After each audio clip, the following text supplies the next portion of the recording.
위하여 은혜의 보좌 앞에 담대히 나아갈 것이니라. 아멘.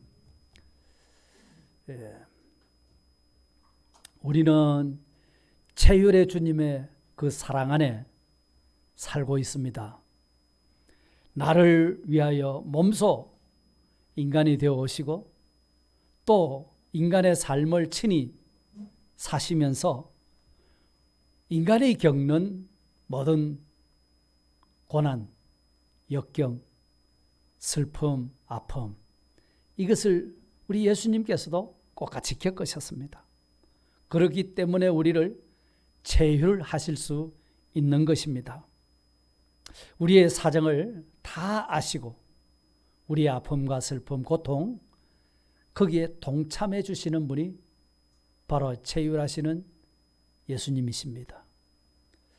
남들이 알지 못하는 그 고통 가운데서 아파할 때에도 나만 겪는 고난이라고 우리는 낙심하지 말아야 됩니다. 여전히 예수님께서는 나를 체휼하고 계시고 나를 위해서 일하고 계시는 겁니다. 그것을 우리 마음에 확정지어 놓으시기를 바랍니다. 이 사실을 믿을 때에 우리가 그 어려운 고통의 현실 속에서, 절망의 현실 속에서도 감사할 수가 있고 찬송할 수가 있는 겁니다. 물론 즐거워하는 자는 함께 즐거워하고 즐거워하는 자는 찬송하라고 말씀하셨어요. 야고보서에.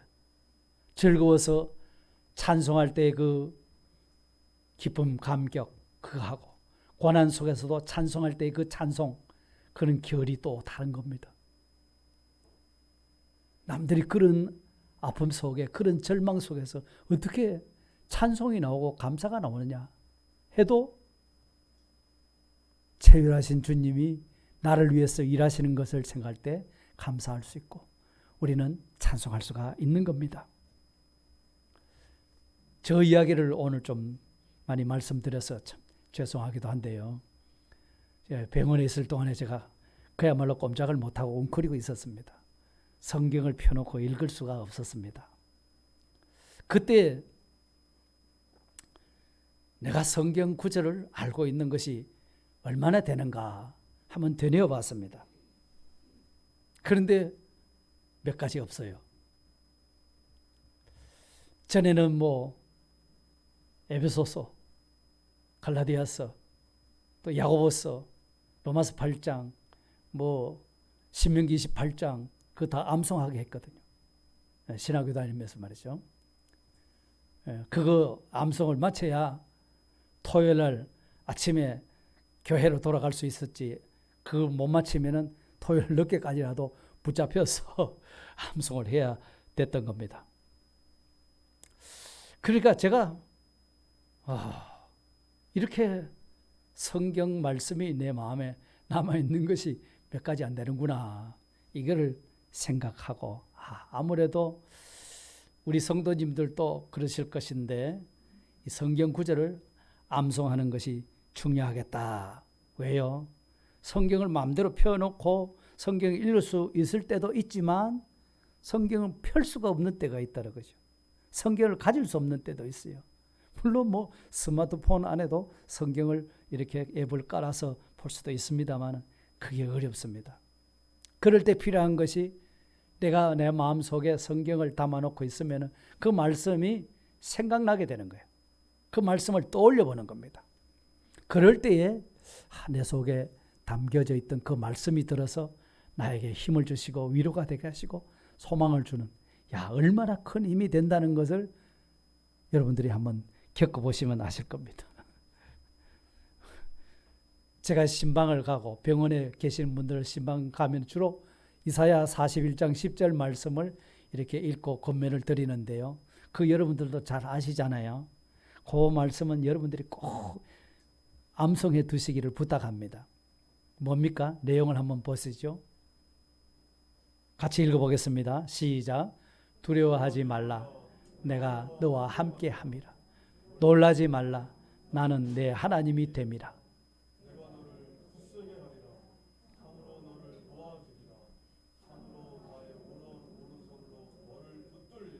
아멘. 아멘이지요. 한번 여러분들이 이 성경 구절을 암송해 놓고 계셔 보십시오. 내가 어려움을 당할 때, 힘들 때, 고통할 때, 뭐 병원에 입원했을 때 이 말씀이 얼마나 우리에게 힘을 주는지 몰라요. 그 저도 병원에 있으니까 성경을 펼 수가 없으니까 앉아 있지도 못하고 서 있지도 못하고 그래서 스마트폰을 가지고 찬양을 드렸죠. 그래서 성경 말씀이 우리 마음에 담겨 있는 것이 중요하다 해서 이번 연말에 성경 암송하도록 그렇게 한 겁니다, 여러분.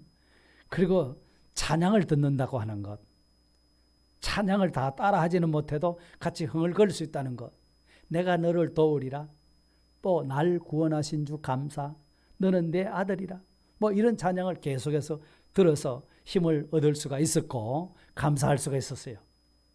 내가 너를 도우리라는 이 찬양 가사를 한번 읽어볼까요? 자, 제가 노래를 멋지게 할 수 있으면 불렀으면 좋겠는데 한번 보세요.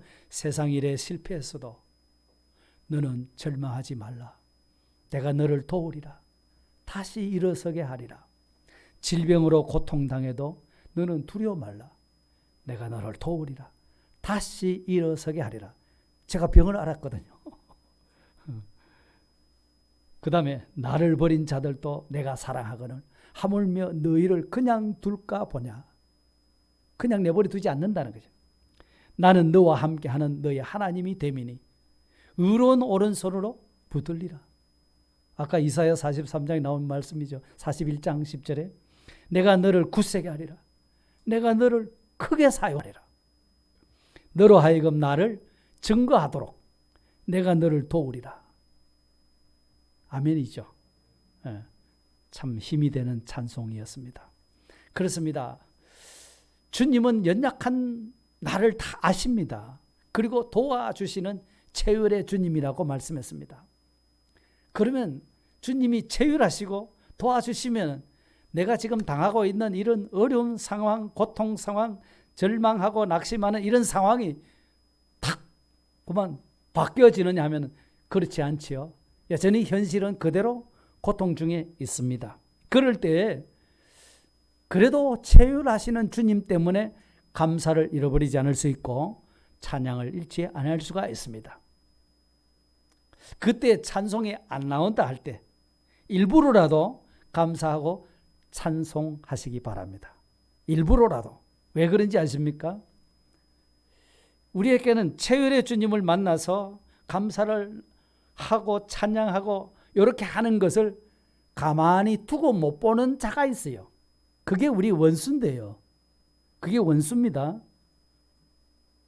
원수 누굴까요? 마귀입니다. 마귀가 이런 고통, 남이 안 당하는 고통과 어려움 속에서 내가 감사하고 찬송하고 할 때에 마귀란 놈이 가만 안 놔둔다는 겁니다. 미혹시키는 겁니다. 시험에 빠지도록 만듭니다. 그게 뭔지 아세요? 그것이 마음에 염려가 들어오도록 만듭니다. 걱정하도록 만듭니다. 두려워하도록 만드는 겁니다. 자, 여러분 오늘 본문 15절에서 아까 뭐라 했습니까? 대제사장 대신 예수님도 우리와 똑같은 인성의 이 육체를 가지고 계셨다고 했습니다. 그래서 우리와 같이 고난을 당하시면서도 시험과 고난을 받으신 분이라고 했습니다. 예수님은 죄가 없으신데도 시험을 받으셨나요? 예수님은 죄가 없으시면서도 시험을 받으셨습니다. 고난을 겪으셨습니다. 광야에 나가서 마귀한테 시험을 당하셨지 않습니까? 광야의 시험뿐만 아니라 여러 가지 고난과 시험을 다 받으시면서도 우리를 체휼해 주신 겁니다. 죄가 없으시기 때문에 예수님은 모든 시험을 다 이기셨습니다. 그래서 우리의 죄를 대속해 주실 수가 있었습니다. 이 체휼의 주님이 계시기 때문에 오늘 우리의 시험과 고난에서도 아무 문제될 것이 없지요. 이 주님이 계시는데 뭘. 그런데 그럴 때마다 마귀는 우리를 그냥 안 둔다 이 말입니다. 가만 놔주지를 않아요. 염려라는 것을 쭉 갖다 넣습니다. 제가 이제 이 상처가 아무는 대로 이제 가서 방사선 치료를 해야 됩니다. 그런데 이 수술하기 전에 말이죠. 피부과 교수님이 하시는 말씀이 이런 말씀하셨어요. 환자분은 전에 그 암 발생을 했기 때문에 이번에는 방사선 치료도 강하게 해야 되고 그 다음에 항암도 공격적으로 해야 될 필요가 있습니다. 이렇게 이야기하는 거예요. 그러면서 저한테 물어요. 실비보험이 있습니까? 예, 저는 실비보험이 없습니다. 아, 그래요? 그러면 치료비가 많이 드는데요. 그래도 항암 치료를 고려해야 할 겁니다. 자, 이렇게 말했던 거예요. 근데 그 말이 수술하고 나서도 계속 머릿속에서 떠나가지를 않는 거예요. 그러자 어디선가 신포괄수가제 반대 국민청원이라는 메시지가 하나 날라왔어요. 도대체 이게 무슨 말이지 싶어서 열어봤더니 암 환자들이 지금까지 그 치료하는데 드는 비용들을 국가에서 많이 부담하고 본인은 조금 부담하도록 이렇게 되어 있었어요. 그런데 그 제도가 새해부터는 완전히 바뀌어져서 이제 본인이 부담해야 된다는 거예요. 그런 내용이라요. 그러니까 반대 청원을 해야 된다 이런 내용이었습니다. 그런데 뭐 항암 치료도 그 여러 가지들이더만 아무것도 저는 몰랐는데 열어보니까 그 치료약도 여러 종류고 그러니까 뭐 이 환자에는 이런 약이 필요하고 저 환자에는 저런 약이 필요하고 그러겠죠. 그래서 주사약도 그 어떤 거는 한 번 주사 맞는데 뭐 670만 원이든가 뭐 그렇고 또 비싼 거는 한 번 주사하는데 1,300만 원 들고 그래서 그거를 뭐 한두 번 딱 하고 끝나면 되겠는데 그런 것도 아니고 뭐 1년 하는 사람, 2년 하는 사람 계속 치료를 해야 된다는 거예요. 자, 그렇게 되면은 뭐 1년이면 천문학적인 돈도 들어갈 수가 있는 것 아니겠습니까? 이런 내용들을 읽고 나니까 더 이제 염려라는 것이 머릿속에서 떠나지를 않는 거예요. 그렇다고 해서 뭐 제가 저축해 놓은 것이 어디 있습니까? 그렇다고 해서 자녀들 너희들이 이걸 다 치료비 감당해라 이럴 수도 없는 거잖아요. 이제 막 결혼했는데 그렇다고 해서 이 많은 돈을 교회에서 해 주십시오 이렇게도 할 수 없잖아요. 제가 전도사 시절에 제가 달산교회에 있을 때에 장로님으로 계시던 분이 목회를 하시게 돼서 전도사님이 되셨어요. 그래서 저도 전도사고 그러면서 그 수발을 제가 들면서 병원에 늘 가셔서 여기 혈액 투석을 하는 거예요. 일주일에 3번씩. 제가 차를 몰고 모시고 다니면서 이렇게 한데 가만히 보니까 그때도 꽤나 돈이 많이 들어갔어요. 자, 그걸 보니까 그때 제가 마음에 결심한 것이 하나님 저한테는 이 목회하는 동안 질병 때문에 교회에 이렇게 부담 지우는 그런 일이 되지 않도록 해 주십시오 하는 그 기도를 늘 자주 해왔습니다. 그러니 그거를 어떻게 하겠습니까? 자, 이제 뭐 은퇴할 때가 다 돼 가는데 그 많은 돈을 들여서 치료를 받는다 할지라도 남은 생애 동안 얼마나 뜻깊은 삶을 살 수 있겠는가 하는 그런 생각들. 그럴 바에는 차라리 삶을 포기하는 게 낫지 뭐. 온갖 그런 뭐 염려와 안 해도 될 그런 걱정들이 막 엄습해 왔습니다. 근데 가만히 보니까 이것도 마귀가 나를 염려하도록 만드는 거예요. 걱정하게 만들고 두렵게 만들고 절망하게 만들고. 사실 항암 치료라고 하는 것은 혈액 종양 내과 담당이라는 거예요. 그러니까 이 피부과 교수님은 뭐 일반적인 이야기를 하신 것 같아요. 그런데 그런 혈액 종양 내과에 내가 가본 적도 없고 교수님을 만나본 적도 없는데 그러니까 항암 치료를 어떻게 해야 됩니다. 이런 확정적인 이야기는 없었습니다. 그런데 계속 염려가 들어오는 거예요. 그러니까 밤에 잠을 잘 수가 없겠죠. 그까짓 뭐 믿음을 감당하지. 그럴 수 있겠습니까, 여러분? 자율하신 주님도 잊어버립니다. 자꾸 이제 걱정하고 절망하게 만듭니다. 이게 마귀가 하는 일이라는 것을 알아야 됩니다. 참 우리는 뭐 대단한 존재 같지만 그렇지 않아요. 연약하기 짝이 없는 존재입니다. 최율하신 주님이 대제사장으로 옆에 계시는데도 불구하고 여전히 엉뚱하게 안 해도 될 그런 걱정, 염려를 하고 두려워하고 있다는 겁니다. 그래서 주님께서도 우리를 보고 염려하지 말라고 말씀하셨거든요. 무엇을 예로 들었습니까? 공중에 날아다니는 참새.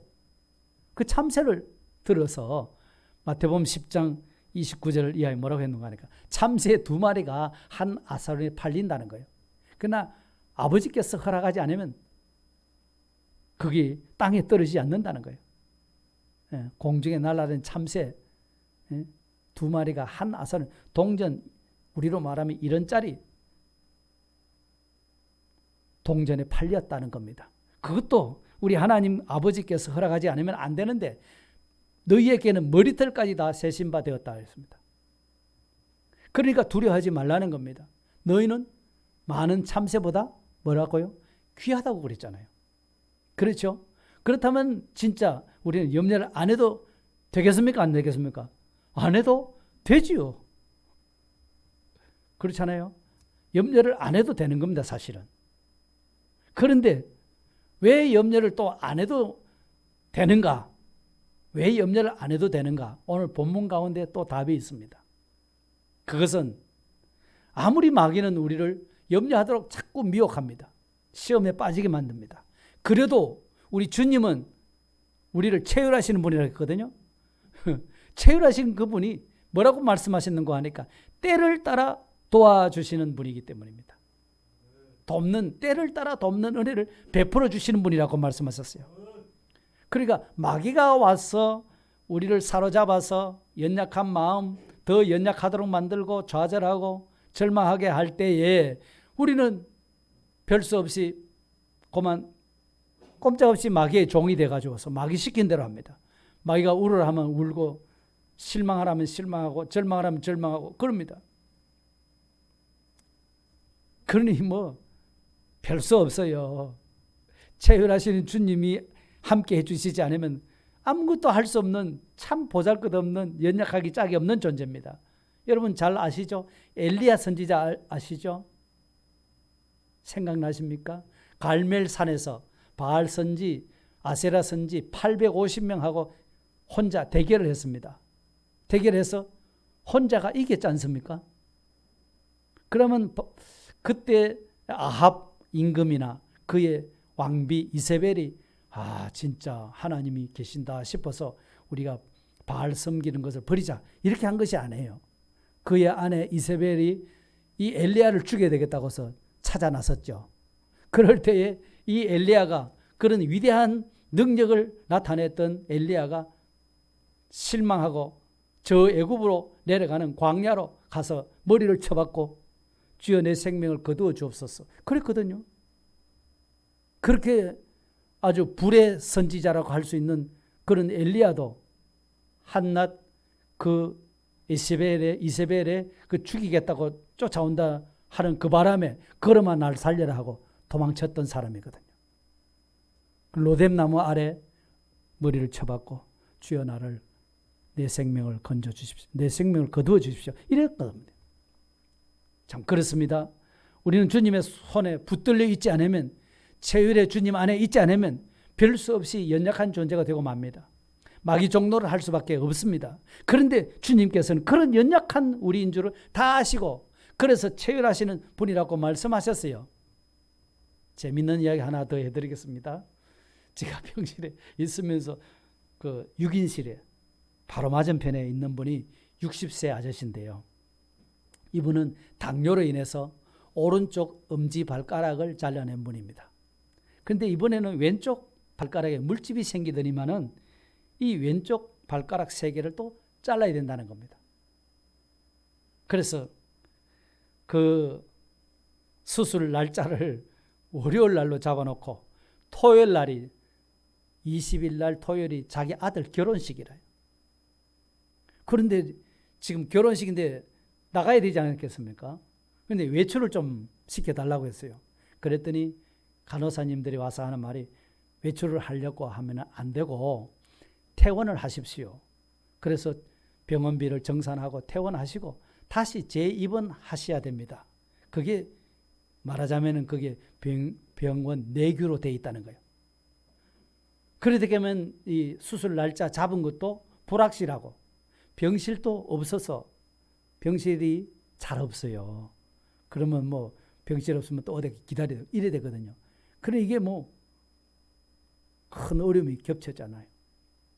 그런데 그 교수님, 담당 교수님이 회진을 할 때 이 환자분이 교수님, 우리 아들 결혼식인데 이거 내가 이래 있으면 되겠습니까? 그러니 제발 이거 외출을 하도록 좀 해주십시오. 그랬더니만은 그 교수님이 너무도 쉽게 그래 그렇게 하겠어 뭐 이렇게 부르는 거예요. 그러니 간호사님들은 안 됩니다. 빡빡 세우면서 안 됩니다. 이거는 퇴원했다가 다시 입원을 해야 됩니다. 이렇게 주장하다가 머쓱하게 됐죠. 예, 그러면 퇴원을 외출을 도와드리겠습니다. 이렇게 되더라는 거예요. 그것을 제가 앞에서 가만히 듣고 있으면서 깨달은 것이 뭔가 하니까 사람들이 아무리 뭐 이렇게 해야 됩니다. 저렇게 해야 됩니다. 뭐 말을 하죠. 저 같은 경우에는 뭐 항암을 어떻게 해야 됩니다. 뭐라고 한다 할지라도 그렇게 말하는 사람보다 더 높은 사람이 말하니까 안 됩니다. 안 됩니다 하는 사람 안 됩니다 하던 그것이 다 해결되더라는 겁니다. 여러분 간호사보다 높으시고 교수님보다 높으신 분이 어디 계세요? 그분이 누구세요? 믿습니까? 너무 쉬운 문제입니다. 그죠? 그러니 우리 하나님께서 김 목사 너는 항암 안 해도 되게 해줄게. 이 말 한마디만 잠깐 하시면 만사가 끝나는 것 아니겠습니까? 할렐루야. 그때부터 저의 형편과 사정을 다 아시는 주요. 저의 병 상태는 뭐 앞으로 어떻게 될지 저도 모릅니다. 의사들도 사실은 뭐 이 혈관 육종암에 대해서 아는 바가 없어요. 어떤 데이터나 논문이 나와 있지 않습니다. 그러면 어떻게 치료해라 그런 방법도 나와 있지 않습니다. 그런데 뭐 전문가들도 모르는 병을 뭐 누가 알겠습니까? 주님이 아시지 않습니까? 주여 항암 안 해도 되도록 그렇게 좀 해주십시오. 그래서 그렇게 해서 최열의 주님을 저도 간증하면서 살고 싶습니다. 아멘 안 하시네요. 우리의 생사화복, 흥망성쇠, 생로병사 그걸 주권하고 계시는 분이 우리 하나님이시죠. 그렇기 때문에 때를 따라 돕는 은혜를 베푸시는 분이 우리가 믿는 하나님이십니다. 때를 따라 돕는 은혜를 베푸신다. 그 말은 하나님께서 은혜를 베푸시되 가장 적절한 때에 가장 최선의 방법으로 도우신다는 그런 말씀이거든요. 그러니까 때로는 뭐 문제 해결이 빨리 이루어지는 것도 있고 더디 이루어지는 것도 있는데 의심하는 자에게는 어떤 은혜를 주면 되겠죠? 의심하는 사람이 있습니다. 그 사람한테는 때를 따라 돕는 은혜가 뭐죠? 의심하지 않고 확신하는 은혜를 주는 거잖아요. 그렇죠? 절망하는 사람에게는 주님으로 말미암아 소망을 가지게 해주는 거. 이 때를 따라 돕는 은혜인 줄 믿습니다. 물질적으로 도와야 될 때는 물질적으로 도와주시고 병든 몸을 치료해야 될 때는 치유의 하나님으로 나타나 역사하시는 것이 그것이 때를 따라 돕는 은혜인 줄 믿습니다. 사실 우리는 육체적으로도 연약하고 정신적으로도 연약하고 또 지혜도 모자라는 사람들입니다. 더군다나 영적으로는 더 우리가 한없이 연약한 존재입니다. 그런데 중요한 것이 있습니다. 그런데 하나님은 우리의 그런 연약성을 너 왜 그렇게 연약하냐 나무라지 않으신다는 거예요. 할렐루야. 우리의 연약함을 나무라지 않으시고 때를 따라 도와주시는 분입니다. 그래서 신명기 11장 14절에 보면은 여호와께서 너희의 땅에 이른 비와 늦은 비를 적당한 때에 내리시리니 너희가 곡식과 포도주와 기름을 얻을 것이요. 하나님께서요. 이른 비가 필요하면 이른 비, 늦은 비가 필요할 때는 늦은 비, 요거를 적절하게 내려주시는 분이라고 말씀하셨어요. 그러니까 이 참 하나님의 자비하심이 얼마나 놀라운지 모릅니다. 자연을 다 주관하시면서 우리에게 양식을 공급하시는 분이지 않습니까? 그런데 하나님께서 때를 따라 우리에게도 돕는 은혜를 베풀어 주시는 줄 우리로 하여금 가르쳐 준 겁니다. 때를 따라 돕는 은혜. 여러분 참 때를 따라 도와주시는 분이 나와 함께 하고 계시다니 얼마나 든든합니까? 여러분. 그러면 이 때를 따라 돕는 은혜를 베푸시는 그런 분이 계시다고 하면은 우리가 할 일은 뭐겠습니까?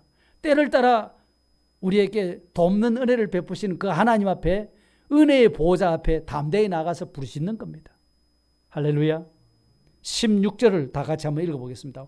오늘 본문 16절입니다. 그러므로 우리는 긍휼하심을 받고 때를 따라 돕는 은혜를 얻기 위하여 계속 은혜의 보호자 앞에 담대히 나가라고 말씀하지 않습니까? 참 이것이 얼마나 큰 특권인지 모릅니다. 내가 어떻게 할 수가 없는 것, 남이 어떻게 해줄 수 없는 것, 그런 사정과 형편을 다 아시고 때를 따라 돕는 분이 계시기 때문에 그 은혜의 보호자, 곧 하나님의 은혜의 보호자입니다. 하나님은 은혜와 사랑의 하나님이시지 않습니까? 아무런 조건 없이 은혜를 베푸시고 사랑을 베푸시는 분이라는 겁니다. 히틀러 시대에 유대계 프랑스 지성인 베이오는 이런 말씀을 했습니다. 이 우주에는 두 개의 커다란 힘이 있다. 하나는 중력, 하나는 은혜. 이렇게 말했습니다. 중력이라고 하는 물체와 물체 사이가 가까우면 서로 잡아당기는 그런 물리적인 힘이 있다는 것이거든요. 그런데 은혜는 하나님이 우리를 잡아당기는 영적 힘이라는 겁니다. 하나님이 우리를 잡아당기는 영적 힘. 그러므로 하나님의 보호자, 은혜의 보호자 앞으로 나아간다 하는 것은 하나님 앞으로 나아가는 것을 말합니다. 우리가 하나님 앞에 나아갈 수 있는 이런 특권을 받았거든요. 예수님이 십자가에 돌아가실 때 휘장이 찢어짐으로 말미암아 휘장 가운데로 열어놓으신 새롭고 산 길을 우리는 들어갈 수 있도록 담력을 주셨다고 말씀하셨습니다. 그래서 사람이 무엇이 부족해서 뭔가 필요해서 구할 때 어딜 가서 구하느냐, 그것이 매우 중요한 겁니다. 목이 마른 사람은 시원한 물이 솟아나는 샘가에 가야 될 거 아닙니까? 가서 물을 구해야 되지, 물 나오지 않는 녹슨 뻔뻔히 가서 아무리 흔들어 대봐야 힘만 빠지지 물이 나오겠습니까? 배가 고프면 마음씨 좋은 부인네가 밥 짓는 부엌에 쓱 들어가서 한술 주십시오 해야 얻어먹을 수 있지. 부부싸움하고 나서 부엌에 나와서 울고 있는 그 여성분에게 가서 밥 좀 주세요. 그러다가 밥죽으로 볼때기 맞고 돌아오지 않았습니까? 그러므로 하나님은 생수가 솟아오르는 이 샘물과 같으시고 밥 한 상 차려주시는 마음씨 좋은 아낙과 같은 분이십니다. 얼마나 좋은 분인지 모릅니다. 그걸 이미 우리에게 가르쳐 주셨어요. 마태복음 7장 9절에서 11절에 이렇게 말씀하셨어요. 너희 중에 누가 아들이 떡을 달라 하면 돌을 줄 사람이 있겠느냐? 생선을 달라 하면 뱀을 줄 사람이 있겠느냐 그랬어요. 너희가 악한 자라도 자식한테는 좋은 거 준다는 겁니다. 하물며 하늘에 계신 너희 아버지께서 구하는 자에게 어떤 걸 주시겠다고요? 좋은 거 주시지 않겠느냐? 좋은 거 주시겠다고 말씀하셨습니다. 성령을 주시겠다고 말씀하신 겁니다.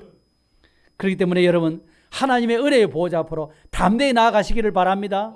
우리가 하나님 앞에 모여서 예배하는 자리가 은혜의 보호자고, 하나님 앞에 나와서 부르짖는 이 부르짖음의 자리가 바로 은혜의 보호자 앞인 것입니다. 이 보호자 앞에 나가라는 것입니다. 담대히 나가라는 겁니다. 주저할 필요가 없다는 것입니다. 교회여 일어나라, 교회여 일어나라, 우리가 찬양을 했습니다. 일어날 수 있는 힘은 뭐겠습니까? 은혜의 보호자 앞에 나가서 때를 따라 돕는 은혜를 입어야, 그래야 우리가 일어설 수 있는 겁니다. 노래만 부르고 은혜의 보호자 앞에 나가지 않으면은 그런 힘을 얻을 수가 없는 겁니다. 그렇기 때문에 때를 따라 돕는 은혜는 우리가 알지 못했던 하나님의 길로 구하는 자에게 인도해 주실 줄 믿습니다. 때를 따라 돕는 은혜는 우리가 염려하지 않아도 되도록 하나님이 인도해 주실 줄 믿습니다. 여러분, 이 하나님의 은혜의 보호자 앞에 때를 따라 도우시는 그 은혜를 간구하시기를 바랍니다. 그래서 하나님이 주시는 은혜를 소유하시기를 바랍니다. 그 은혜를 누리시기를 바랍니다. 이제 말씀을 정리하고 마치겠습니다. 우리는 연약하기 짝이 없지만 그런 줄 다 아시고도 우리를 버리지 않으시고 우리에게 때를 따라 찾아오시고 도와주시는 최율의 주님이라고 말씀하셨습니다. 아무리 우리를 체휼하시고 도와주시는 하나님이지만 내가 그 사실을 확신할 때 당장에 우리의 환경이 바뀌느냐? 그렇지 않다고 했습니다. 여전히 고통 가운데 있습니다. 그럴 때 누가 찾아와서 우리를 시험하는 거 했더니만은 마귀가 와서 우리를 시험하더라는 겁니다. 어떻게 시험했습니까? 염려하고 걱정하고 절망하도록 만드는 겁니다. 우리 예수님께서는 죄가 없으신 분이기 때문에 그런 시험이 와도 시험을 다 이기셨습니다. 그렇기 때문에 우리가 시험을 당하고 어려움을 겪을 때 그것을 능히 예수님은 우리와 함께 하시면서 극복하도록 만들어주시는 그런 분이에요. 그래서 염려하지 말라고 우리에게 말씀하시는 겁니다. 마귀는 우리에게 자꾸 염려하도록 만들지만 우리 주님은 염려하지 말라고 이렇게 말씀하시는 겁니다. 왜? 너희는 참새보다도 귀하다. 아멘. 왜 염려하지 않아도 되도록 하나님이 하시는가? 주님이 말씀하셨는가? 그것은 최일의 주님이 우리를 긍휼히 여겨 주시고 때를 따라 돕는 은혜를 베풀어 주시는 분이기 때문이라고 말씀했습니다. 때를 따라 돕는 은혜, 하나님께서 우리에게 은혜를 베풀어 주시되 가장 적절한 때에 최선의 방법으로 우리를 도와주신다는 말씀입니다. 의심하는 자에게는 확신을 가질 수 있도록, 절망하는 자에게 소망을 가지도록, 예? 하나님이 그 사람한테 때를 따라서 그 사람한테 맞게 시적절하게 이른 비가 필요하면 이른 비로, 늦은 비가 필요하면 늦은 비로, 예, 싹이 나고 열매 맺도록 할 때 그 싹이 나야 될 때는 싹이 나는데 필요한 비를 주고 열매 맺을 때는 열매 맺는데 필요한 비를 주시는 분이 우리 하나님이라고 했거든요. 우리의 사정과 형편과 딱 맞게 우리를 도우시는 분이기 때문에 그런 도우시는 분이 계시면 우리가 해야 될 일은 뭐냐? 은혜의 보호자 앞에 담대히 나가서 부르짖는 겁니다. 아멘. 이제 하나님의 은혜와 사랑을 우리는 힘입지 않고서는 살아갈 수가 없습니다. 마귀의 도전 앞에 우리는 자꾸 넘어집니다. 은혜의 보호자 앞으로 나가야 됩니다. 예배의 자리로 나가시기를 바랍니다. 기도의 자리로 나가시기를 바랍니다. 하나님은 그런 자에게 때를 따라 돕는 은혜를 베풀어 주실 줄 믿습니다. 날씨가 춥다고 웅크리면 웅크릴수록 더 우리는 사탄이 시킨 대로 할 수밖에 없어요. 날씨쯤이야 어떠하든지 간에 나는 주님의 은혜의 보호자 앞에 담대히 나가겠습니다. 내일부터라도 새벽 제단을 쌓으면서 내가 주님 앞에 부르짖어서 주님의 은혜로 오늘 이 현실을 이기는 사람으로 살겠습니다. 남은 12월 한 달 동안에도 정말 하나님의 은혜가 우리가 하나님 앞에 엎드려 봐야 내가 어떻게 살아왔는가 그게 생각날 것 아닙니까? 그렇게 해서 이 한 해를 하나님 앞에서 깨끗이 정리정돈을 잘하고 정말 하나님이 주시는 새 힘을 가지고 우리는 새 출발할 수 있기를 예수님의 이름으로 축복하며 축원합니다. 다 같이 한번 오늘 주신 말씀 기억하시며 통성으로 기도하겠습니다. 주님 감사합니다. 최일의 주님으로 여전히 변함없이 우리와 함께 해주시고 우리를 도와주시는 분으로 계신다는 사실을 다시 한번 일깨워 주신 것을 감사합니다. 그러니 시험을 마귀가 와서 우리를 시험친다 할지라도 우리는 그 시험에 빠져서 염려하거나 좌절하거나 낙심하지 않아도 될 사람이라고 말씀하여 주셨사오니 때를 따라 돕는 은혜를 주시는 분이 우리 최일하시는 주님이 그런 은혜를 베풀어 주시겠다고 했습니다. 우리에게 농부에게 이른 비와 늦은 비를 주시는 것처럼 우리의 형편과 사정에 딱딱 맞게 필요한 은혜를 공급해 주시겠다고 약속하여 주셨사오니 하나님 은혜의 보호자 앞에 담대히 나가는 저들 되어지도록 주께서 은총을 베풀어 주시옵소서. 사랑을 베풀어 주시고 은혜를 베풀어 주시고 자비를 베풀어 주시는 그 주님이 계시는데도 불구하고 그 주님 앞에 나가서 부르짖기를 주저하는 저들이 되지 않게 하시고 담대히 예배의 자리로 나가게 하시고 기도의 자리로 나갈 수 있도록 주님 우리에게 은혜를 베풀어 주셔서 때를 따라 돕는 은혜를 힘입고 날마다 새 힘을 얻어서 독수리가 날개치며 올라가는 같이 올라가는 그런 신앙생활로 한 해를 마무리할 수 있도록 주님께서 복을 내려 주시옵소서. 구주 예수 그리스도의 이름으로 감사하며 기도드리옵나이다. 아멘.